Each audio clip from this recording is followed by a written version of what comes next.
In this video, I have something special for you. A very powerful and highly aggressive build that puts out damage just as fast, if not faster, than the Striker's gear set. While everyone else has been going on about the Chatterbox's rate of fire or how strong the Dark Winter is, I've been experimenting with some highly overlooked gear and weapons, and I think I've come up with something that will be amusing to say the least. I've seen many builds trying to shoehorn in the Centurion holster onto whatever they can free a holster spot up for, but it really does seem like it was definitely designed for a swap build. So let's start by discussing the key talents: Gunslinger, Versatile, Unwavering, and Counter from the new exotic Centurion holster. Gunslinger is going to give us a 23% total weapon damage multiplier for 5 seconds. Then, from Versatile, we will be utilizing the 45% amplified multiplier for swapping to SMG and shotguns. Centurion Scabbard will be giving out several bonuses such as weapon damage, rate of fire, and reload speed. And in my opinion, one of the most underrated weapons in the game, the swap chain with perfect unwavering. Swapping to the swap chain gives it 400% weapon handling for 5 seconds. A curious thing happens to an MP7 when you give it such a large amount of control. It turns into a powerful beam of laser-accurate bullets. And what do you think happens when you combine that with the point-blank range damage multiplier and 170% increased optimal range? That's right, SMG sniper rifle. After testing many secondary options, I ultimately settled with a CS-12 with fast hands. Having to reload after you swap will get you killed. The swap chain always instant reloads on swap, but the ACS is a little slower. So with the fast hands talent, you do a quick top off before swapping and it's never an issue. Now let's talk about the gear. Honestly, most people were not impressed with the Legatos brand set, but it felt like this is what the developers intended for it to be used for. Swap speed is actually very clutch when in the fray of the fight. Combining the ACOG scope on the swap chain with Visionario named Mask, it gives 50 optimal range in the Legatos brand set, giving another 70%. Coming out an increase of 170 total to optimum range, and for a shotgun and SMG build, this is quite good. Especially when the point-blank season modifiers are active, and the third piece giving you weapon damage made it an auto include for me.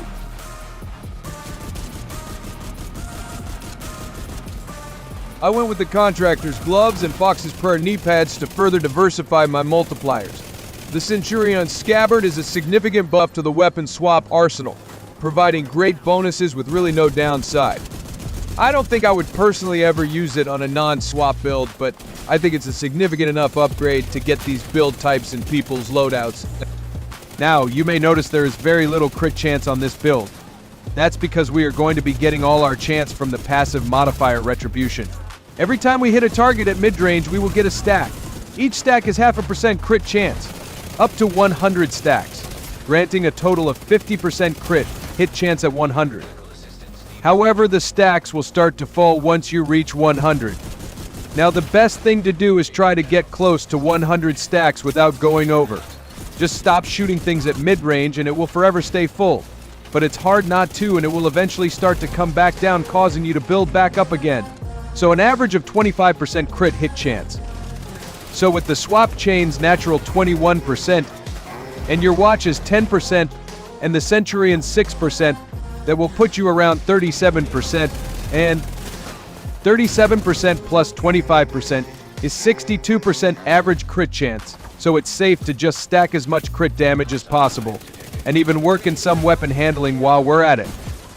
And we're also using Impatient for the massive rate of fire, and because we reload so fast, we won't even be bothered by the smaller mag size. We're also using the Persistence mod for movement speed to close the gap on our next target. Now, when it comes to our core attribute spread, when in a group, it's full and well to go all in on the red cores, just so long as you're playing smart and aware of your surroundings. When it comes to solo play, however, I like it to have 3 blue cores to buff my shield and increase my survivability.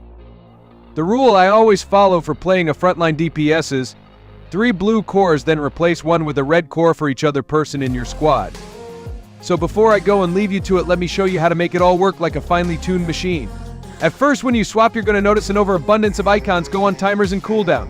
This tends to overwhelm people and they end up moving on to something else, but you not need worry about any of them but Gunslinger and the Centurion. Gunslinger has the shortest duration as well as having penalties for swapping when it's active. When it expires, that's when you swap ideally, but sometimes you're finishing off an ad or moving into position or whatever. Things will come up, and you'll have gaps of reduced damage at times. It's okay to not have 100% uptime, but you do want to swap before the Centurion's 12 seconds buff falls off to maintain its buff cycle. But whatever you do, don't swap too early. It will cause both Gunslinger and Unwavering to shut down completely for 5 seconds. This will throw your flow off every time. So here I am at the end of History Museum on the armored variant. I encounter a Master of None and decide to change my approach. Taking advantage of the persistence modifier speed boost, you can push hyper-aggressively, closing the gap and applying pressure. When the enemy can't get organized, they are much less lethal, as long as you're keeping an eye on the enemy ahead of you and the other on your Gunslinger cooldown. You should be able to push right through, because even with armor, you're still putting the enemy down very fast. Despite being one of the harder builds I've made to play, getting the timing down is highly rewarding, and when you get it right, it feels so damn good to play. I highly recommend it. Thanks for watching. Till next time, fade out.